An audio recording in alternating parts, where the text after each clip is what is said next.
હા so hello guys, welcome back to my new mini vlog. તો તમારા બધાનું સ્વાગત છે ફરી વખત આપણે નવા મિની વ્લોગમાં. તો આજે આપણે જવાનું આ ગોંડલ.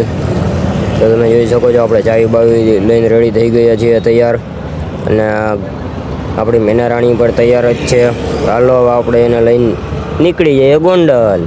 અને તમે જોઈ શકો છો આપણે ગોંડલ જવા માટે નીકળી ગયા છીએ. અને પાટીઓ ભીગા ત્યાં તો ખબર પડી કે આપણે મેનારાણીમાં ગેસ તો હે ને, અને પછી તો હું આપણે આવી ગયા ગેસ પુરાવા. અને પછી તો હું આપણે ગેસ પુરાવીને નીકળી ગયા પાછા.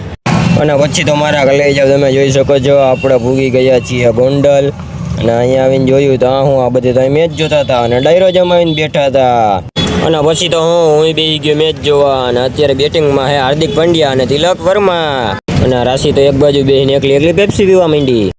અને પાછી મેચ સામું નજર કરી તો સંજુ સેમસંગ તો અત્યારે ફોર્મમાં હે. ફાઇનલમાં ન્યુઝીલેન્ડને અમે નકરા ચોકાન છક્કા જ મારવા માંડ્યો. એ કે આજ તો મૂકવાનું થતું જ નથી, વર્લ્ડ કપ તો આપણે જ લેવાનો થાય છે. અને ભારતીય ફેનમાં પણ અત્યારે ખુશીઓનો માહોલ છે.